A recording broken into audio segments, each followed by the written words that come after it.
जानेंगे, परमेश्वर के वचन को सीखेंगे। जिस तरह मैंने आपको पहले भी पिछले वीडियो में बताया था कि अगर आप कोई ऐसा टॉपिक है जिसके ऊपर चाहते हैं कि मैं वचन लेके आऊँ तो आप मुझे कमेंट के द्वारा बता सकते हैं। और मैं आपको पहले बता दूं कि मेरा इन वीडियोस को पोस्ट करने का सिर्फ एक ही मकसद है कि मैं परमेश्वर के वचन को बढ़ाऊं। जहां पर लोगों तक परमेश्वर का वचन नहीं पहुंचा है वहां पर मैं लोगों के पास परमेश्वर का वचन लेके जाऊं, क्योंकि जितना जल्दी परमेश्वर का वचन फैलेगा उतना जल्दी ही परमेश्वर का आना होगा। क्योंकि बहुत सारे लोग हैं जो सब्सक्राइबर के लिए, लाइक्स के लिए मतलब करते हैं, ऐसा नहीं है। लेकिन हर कोई ऐसा होता है, ऐसा नहीं है। लेकिन हमारा सिर्फ उद्देश्य क्या है कि लोगों के पास परमेश्वर का वचन पहुंचे। तो आइए हम परमेश्वर के वचन में चलते हैं और परमेश्वर के वचन को सीखते हैं, पढ़ते हैं। हम लोग वचन निकालेंगे इफिसियों उसका 4 अध्याय का 25 वचन पढ़ेंगे। यहाँ पे लिखा है, इस कारण झूठ बोलना छोड़कर हर एक अपने पड़ोसी से सच बोले, क्योंकि हम आपस में एक दूसरे के अंग हैं। परमेश्वर कहता है कि हमें झूठ नहीं बोलना है, चाहे कुछ भी हो जाए।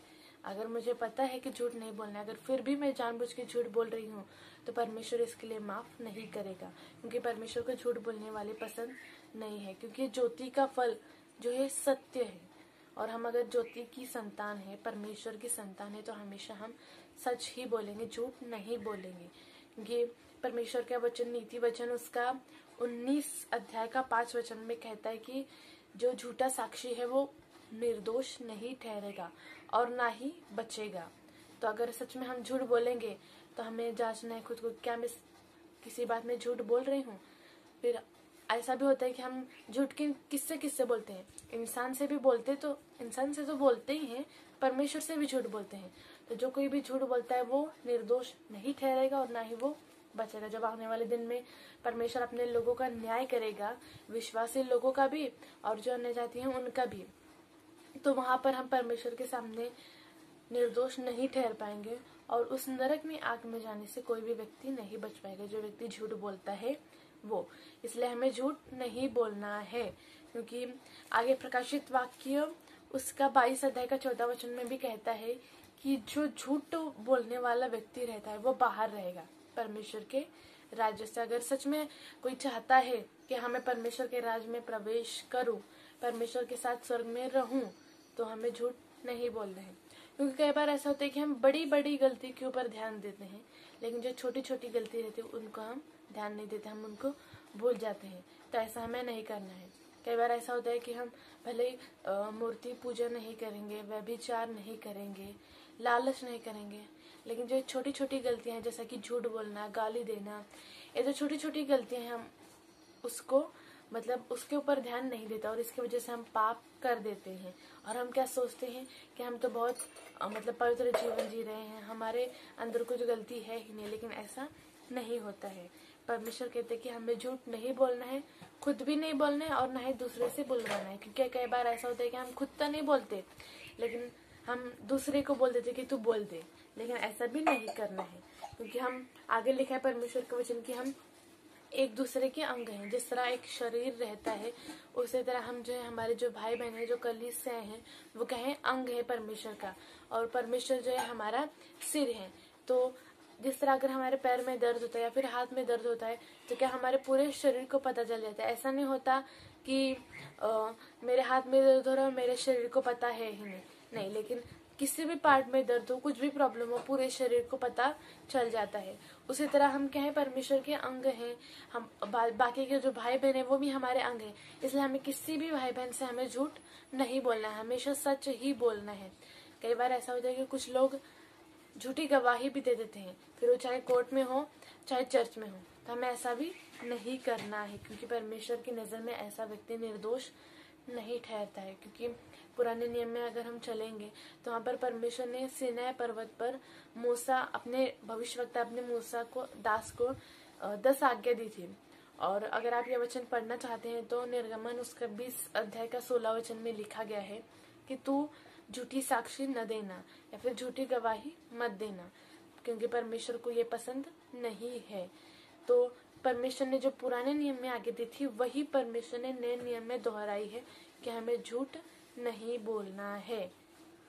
और मैं प्रार्थना करती हूँ कि जितने भी लोग सुन रहे हैं, परमेश्वर उन लोगों को झूठ बोलने से बचा के रखे, क्योंकि परमेश्वर हर एक को देखता रहता है।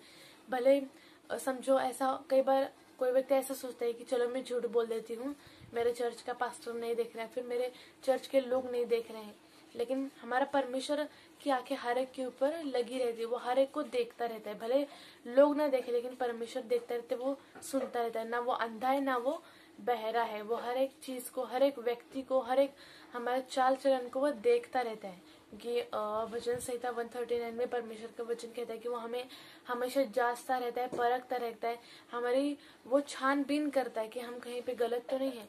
और सच में हमें परमेश्वर से हर दिन प्रार्थना करना है कि परमेश्वर तू मुझे जांच परख, ताकि मैं किसी भी बात में गलत ना निकलूं। आमीन। और आगे हम वचन पढ़ेंगे जिस तरह हमने वचन पढ़ा था इफिसियों के 4 अध्याय का।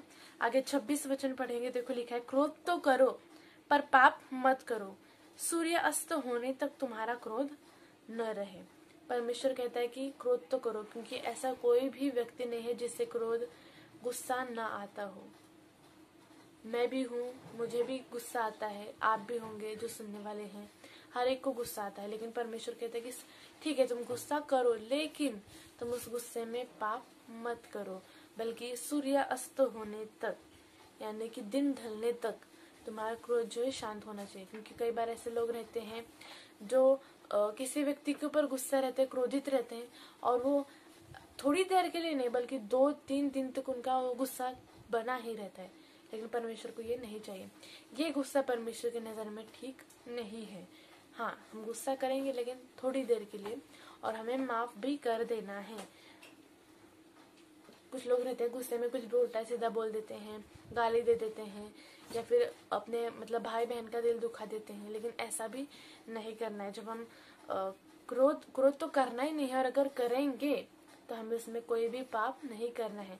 हमें अपने जुबान के ऊपर, अपने मुंह के ऊपर क्या करना है, कंट्रोल करना है। क्योंकि आगे वचन पढ़ेंगे इसके बारे में भी।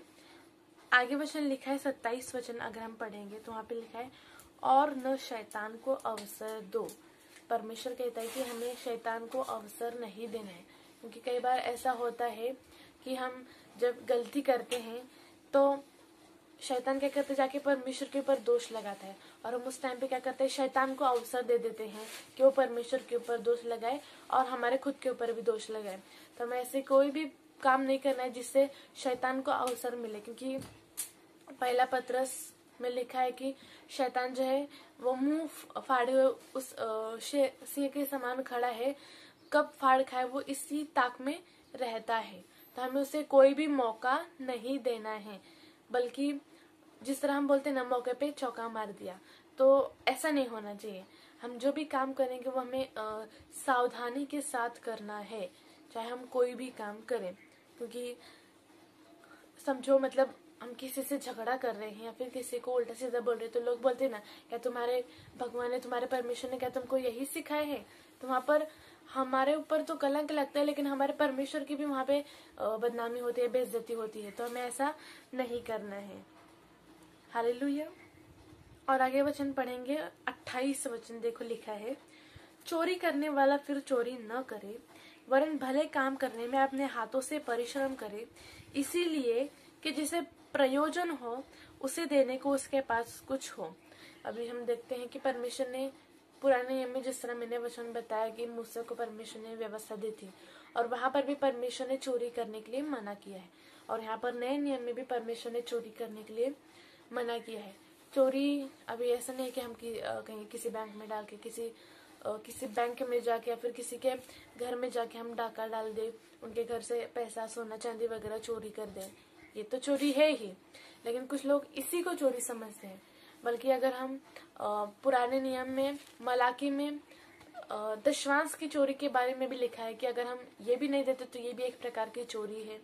या फिर समझो मैंने किसी भाई का या फिर बहन का पैसा लिया, अगर मैं उसको लौटा नहीं रही हूँ, वो मुझसे मांग रहा है, उसको जरूरत है, मेरी जरूरत के टाइम पे उसने मुझे दे दिए, उसने मेरी मदद की, अब मेरी जिम्मेदारी है ना कि मैं उसके पैसे वापस लौटाऊं। लेकिन अगर मैं ऐसा नहीं कर रही हूँ तो ये भी एक प्रकार की चोरी है। तो परमेश्वर कहता है कि तुम चोरी मत करो, क्योंकि समझो मेरे सामने कोई गरीब व्यक्ति आ गया जो जरूरतमंद है और उसको मुझे कोई कुछ मदद करनी चाहिए खाने पीने की या फिर कपड़े की, और अगर खुद ही मेरे पास पैसा नहीं है तो मैं उसकी क्या मदद करूंगी। इसलिए परमेश्वर कहता है कि चोरी करने वाला चोरी मत करे, लेकिन वो खुद जाके मेहनत करे, परिश्रम करे, ताकि वो खुद भी अपना गुजारा कर सके और जो जरूरतमंद है उनकी भी वो मदद कर सके। आमीन। तो हमें परमेश्वर से यही प्रार्थना करनी है कि परमेश्वर तो हमें इन हर एक कामों से बचा के रख और हमें ऐसा बना ताकि हम दूसरों की मदद कर सके, क्योंकि परमेश्वर ने अपने वचन में कहा है ना कि वो हमें लेने वाला नहीं बल्कि देने वाला बनाएगा। तो हमें परमेश्वर से प्रार्थना करनी कि परमेश्वर तुम मुझे देने वाला बना। हमें हर दिन ये कन्फेशन करना है, अंगीकार करना है और विश्वास के साथ बोलना है कि परमेश्वर मुझे देने वाला बनाएगा। आमीन। तो हमें क्या करना है, लोगों की मदद करना है। और हाँ, ऐसा कुछ बार होता है कि लोग दूसरे की मदद तो करते ही हैं, लेकिन क्या करेंगे, उसका फोटो निकाल के वो सोशल मीडिया पे अपलोड कर देंगे ताकि लोग देखें कि मैं कितना अच्छा हूँ, मैं लोगों की मदद करता हूँ। हमें दिखावे के लोग करते हैं, खुद की मतलब बड़ाई लूटने के लिए, खुद को इज्जत पाने के लिए लोग ऐसा करते हैं। तो ऐसा भी नहीं करना है, क्योंकि मदद करते तो करते ही हैं और बाद में बोल के भी दिखा दे कि मैंने ऐसा किया वैसा किया, तो ये फिर परमेश्वर को पसंद नहीं है। बल्कि परमेश्वर ने कहा है कि अगर तू एक हाथ से दे तो तेरा दूसरा हाथ जाने ना पाए, तब ऐसा तो नहीं हो सकता कि मेरा दूसरा हाथ नहीं जानेगा। इसका मतलब ये है कि अगर हम कुछ अच्छा काम कर रहे हैं तो हमें ढिंढोरा नहीं पीटना कि मैंने ऐसा किया वैसा किया, बल्कि सिर्फ वो हम खुद जाने और हमारा परमेश्वर जाने, बस। हमें बाहर लोगों को नहीं बताना है, क्योंकि अगर ऐसा करते तो हम उसमें हमारी खुद की बड़ाई होगी, परमेश्वर की बड़ाई नहीं होगी। तो आगे वचन पढ़ेंगे हम। 29 में लिखा है, कोई गंदी बात तुम्हारे मुंह से न निकले, पर आवश्यकता के अनुसार वही निकले जो उन्नति के लिए उत्तम हो, ताकि उससे सुनने वालों पर अनुग्रह हो। परमेश्वर कहता है कि हमारे मुंह से कोई भी गंदी बात नहीं निकलनी चाहिए।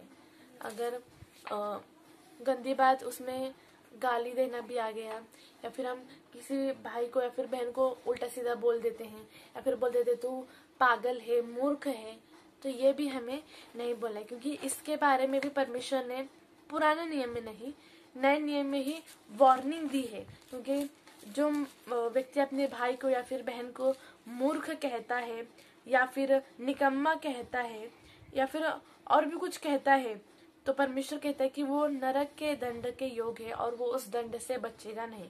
और अगर आप इस वचन को पढ़ना चाहते हैं तो ये वचन मत्ती उसका 5 अध्याय का 21 वचन से लेकर 26 वचन तक लिखा गया है। तो हमें मतलब अपने मुंह से कोई भी गंदी बात नहीं निकालनी है। यहाँ पर क्रोध के बारे में लिखा है, क्योंकि हम क्रोध में बहुत सारे गंदी बातें, गलत बातें अपने मुंह से निकाल देते हैं। तो परमेश्वर कहता है कि हमें अपने मुंह से कोई भी गलत बात नहीं निकालनी है, बल्कि अगर हम मजाक भी कर रहे हैं तो हमें ऐसा मजाक करना है ताकि सामने वाले की उन्नति हो। क्योंकि कई बार हम ऐसा मजाक करते हैं कि उसमें गलत अर्थ निकलता है या फिर बहुत सारी गलत बातें होती हैं, तो ये भी परमेश्वर को नहीं चाहिए। ना ही गाली देना है, क्योंकि परमेश्वर का वचन कहता है कि जब परमेश्वर ने लोगों ने परमेश्वर को मारा तो लोगों ने परमेश्वर को गाली दी। क्या परमेश्वर ने वहां पर उनको उलट के गाली दी? नहीं, बल्कि परमेश्वर ने वहां पे सह लिया। तो परमेश्वर आज हमें भी यही सिखा रहा है कि हमें अपने मुंह से कोई भी गलत बात, गंदी बात, गाली या फिर दूसरों को नीचा दिखाना, ऐसे कोई भी बात हमें अपने मुंह से नहीं निकालनी है, बल्कि जो जरूरी है वही हमें अपने मुंह से बोलना है। क्योंकि बहुत सारे लोग रहते हैं जो हमेशा बड़बड़ करते रहते हैं, जिनका कोई अर्थ भी नहीं है, और परमेश्वर को ज्यादा बोलने वाले लोग भी पसंद नहीं है। बल्कि मैंने एक जगह ऐसे ही पढ़ा था, वहां पर लिखा था कि जब हम अकेले हैं तो हमें खुदा के साथ, परमेश्वर के साथ, यीशु के साथ बात करना है, और जब हम लोगों के साथ हैं तो हमें लोगों के साथ परमेश्वर की बात करना है। मैं फिर से एक बार दोहराती हूँ, जब अकेले हैं तो खुदा की बात करना है, और जब लोगों के साथ हैं तो खुदा की बात करना है, सिर्फ परमेश्वर की बात। अगर हम ऐसा करेंगे तो हमसे कोई गलती होगी ही नहीं। क्योंकि पुराने नियम में नीति वचन में एक वचन लिखा गया है कि जो अपने मुंह के ऊपर कंट्रोल कर लेता है वो नगर को जीत लेने से उत्तम है। अभी समझो कोई योद्धा रहेगा, बहुत बड़ा वॉरियर रहेगा, जिस तरह हम अपने बाइबल में ही देखते हैं। दाऊद जो था एक बहुत अच्छा योद्धा था। वो बहुत सारे युद्धों को जीतता था, बहुत सारे नगरों को वो ले लेता था। तो परमेश्वर कहता है कि जो इतना अच्छा योद्धा है वो इतने सारे नगरों को ले लेता है, इतने सारे सैनिक जो रहते हैं मार गिरा देता है। तो अगर जो कोई व्यक्ति अपने मुंह के ऊपर कंट्रोल कर लेता है बोलने के लिए, तो उस व्यक्ति के समान है। तो हमें क्या करना है, अपने मुंह के ऊपर, अपने बोलने के ऊपर कब्जा करना है। और आगे हम वचन देखेंगे, 30 वचन देखो लिखा है, परमेश्वर के पवित्र आत्मा को शोकित मत करो जिससे तुम पर छुटकारे के दिन के लिए छाप दी गई है। सब प्रकार की कड़वाहट, प्रकोप, क्रोध, कलह, निंदा, बैरभाव समेत तुमसे दूर की जाए। एक दूसरे पर कृपालु और करुणामय हो, जैसे परमेश्वर ने मसीह में तुम्हारे अपराध क्षमा किए, वैसे तुम भी एक दूसरे के अपराध क्षमा करो। परमेश्वर कहता है कि हमें क्या करना है, हमारे जो भी शरीर के काम है, शरीर की अभिलाषा है, या फिर जो शैतान की इच्छा है, जो पाप है, वो हमारे शरीर से, हमारे आत्मा से दूर रहना चाहिए। जैसा कि मैंने अभी पढ़ा है यहाँ पर, कड़वाहट, क्रोध, बैर भाव, निंदा, कलह, या फिर गुस्सा, या फिर गंदी बातें, या फिर लालच, मतलब यहाँ पर लिखा है। और भी मैं अपने बाइबल में लिखे बहुत सारी बातें बता रही हूँ। ये हर एक बातें परमेश्वर चाहते हैं कि हमसे दूर रहे, क्योंकि इससे हमारा कोई भी फायदा नहीं, बल्कि हमारा इससे नुकसान ही है। अगर समझो फायदा होता तो हम ये हर दिन करते, लेकिन इससे हमारा कोई फायदा ही नहीं है, बल्कि नुकसान है। तो हमें ये बातें नहीं करनी है। और पवित्र आत्मा जो है, पवित्र आत्मा की छाप जो है हमारे ऊपर लगी हुई है। जिस तरह अभी हम देखते हैं, समझो कोई फैक्ट्री वगैरह रहेगी, या फिर कोई घर रहेगा, समझो लाइट बिल, पानी बिल नहीं भरा, या फिर कोई फैक्ट्रीज वगैरह रहेंगी जिसको सरकार क्या कर देती है, बंद कर देती है, सील कर देती है, और उसके ऊपर एक छाप या फिर एक ये लगा देती है, जिसके वजह से उसको कोई भी नहीं खोल पाएगा, सिर्फ वो सरकार ही उसको खोल सकती है। वैसे ही एक होली स्पिरिट के, एक पवित्र आत्मा की छाप हमारे ऊपर लगी है। और अगर सच में वो छाप हमारे ऊपर है तो हमें कोई भी हाथ नहीं लगा सकता है। और अगर पवित्र आत्मा हमारे अंदर है तो हमारे अंदर पाप नहीं रहेगा, क्योंकि गंदी बातें और पवित्र आत्मा दोनों एक जगह नहीं रह सकते। अगर पवित्र आत्मा हमारे अंदर है तो शरीर की बातें, शरीर के काम, शरीर की अभिलाषाएं, पाप, वो हमारे अंदर से दूर हो जाएंगी। पवित्र आत्मा खुद हमें वो अनुग्रह देगा, वो हमें एक रेस देगा कि हम उन हर एक बातों से दूर रहें, क्योंकि पवित्र आत्मा हमें कभी भी हमारे मन में यही नहीं डालेगा कि हम जानबूझकर पाप करें, बल्कि पवित्र आत्मा हमारे अंदर वो परमेश्वर का डर और वो भय डालेगा। इसलिए जो लोग, जिसके अंदर पवित्र आत्मा की छाप है, जो लोग परमेश्वर के ऊपर विश्वास करते, ईमानदारी के साथ परमेश्वर के साथ चलते हैं, जिनका बपतिस्मा हो चुका है, उनके ऊपर क्या है, पवित्र आत्मा की छाप है। और परमेश्वर आगे कहता है कि हमें दयालु होना है, कृपालु होना है, प्रेम करना है और एक दूसरे को क्षमा करना है, कि यीशु मसीह ने भी क्षमा किया। जब यीशु मसीह क्रूस के ऊपर थे और जब ये यीशु मसीह को लोगों ने मारा, उनका अपमान किया, निंदा की, उनको उनके हाथों में, पैरों में कीले ठोके गए, उनके सर के ऊपर कांटों का ताज पहना है, तो वहां पर क्या यीशु मसीह ने उनको श्राप दिया? क्या यीशु मसीह ने अपने पिता से कहा कि पिता तो इन्हें क्षमा मत करना, या फिर इनको जो उन्होंने किया उसका दंड दे? नहीं, बल्कि जब यीशु मसीह ने गत्समनी बाग में जब लोग यीशु मसीह को पकड़ने के लिए आए थे, और वहां पर भी यीशु मसीह चाहता तो वहां पर स्वर्ग की 12 पलटनों को बुला सकता था, लेकिन फिर भी वहां पर उन्होंने ऐसा नहीं किया, बल्कि वहां पर उन्होंने क्षमा किया। और यीशु मसीह ने हमें भी यही कहा है कि तुम क्षमा करो, क्योंकि जो यीशु मसीह खुद करता था वही वो लोगों को सिखाता था। क्योंकि जब हम खुद करेंगे तभी हम दूसरों को सिखा पाएंगे, या फिर नहीं सिखा पाएंगे। इसलिए जिस तरह परमेश्वर हमसे इन वचनों के द्वारा बातें की, इफिसियों 5 अध्याय का 25 से लेकर 32 वचन तक हमने पढ़ा है, तो परमेश्वर हमसे इन वचनों के द्वारा यही चाहता है कि हम इन हर एक बातों से बच कर रहें, और जो पवित्र आत्मा हमसे हमारे अंदर चाहता है वो हम करें। फिर से एक बार जो हमने वचन पढ़े उसकी वचनों को मैं दोहरा देती हूँ, समरी को मैं बता देती हूँ कि हमें झूठ नहीं बोलना है, क्रोध नहीं करना है, क्योंकि नीति वचन उसका 22 अध्याय को 24 वचन में परमेश्वर कहता है कि जो व्यक्ति क्रोध करता है हमें उसकी संगति नहीं करनी है, ना उसके साथ हमें रहना है, बल्कि हमें ऐसे व्यक्तियों से दूर रहना है। तो हमें झूठ नहीं बोलना है बल्कि सच बोलना है, क्रोध नहीं करना है, और हमें ऐसा कोई भी काम नहीं करना है जिससे शैतान को अवसर मिले। हर एक को माफ करना है, प्रेम करना है, और बैर भाव, कलह, प्रकोप, गंदी बातें या हमें हमारे खुद से हमें क्या करना है, दूर रखना है। चोरी जैसी बातें हैं वो भी हमें अपने खुद से दूर रखना है, बल्कि ईमानदारी के साथ हमें सब कुछ करना है, और जो परमेश्वर को पसंद है हमें वही करना है। तो आशा करती हूँ कि जो भी वचन हमने पढ़ा है, सीखा है, बताया है, आपको समझ में आया होगा। और भी आप इन वचनों को पढ़े, परमेश्वर आपसे इन वचनों के द्वारा और भी बहुत सारी बातें करेगा, आपसे बहुत सारी बातें सिखाएगा, क्योंकि परमेश्वर के वचन को पढ़ना बहुत जरूरी है। क्योंकि परमेश्वर का वचन जो है एक रोटी है। जिस तरह हम हर दिन खाना खाते हैं तभी हम हेल्दी रहते हैं, अगर हम 2 दिन खाना नहीं खाएंगे तो हम वीक हो जाएंगे। उसी तरह परमेश्वर का वचन जो है हमारे लिए आत्मा के लिए रोटी का काम करता है। हम अगर उसको हर दिन खाएंगे तो हम हेल्दी रहेंगे, लेकिन अगर हम उसको नहीं खाएंगे तो हम वीक हो जाएंगे। तो हमें क्या करना है, परमेश्वर के वचन को हर दिन पढ़ना है। और जो मैंने वचन पढ़ा है, हो सके तो आप इसको भी जरूर पढ़िएगा, और परमेश्वर आपको इस वचन के द्वारा आशीष करे, ब्लेस करे। आप सबको जय मसीह की।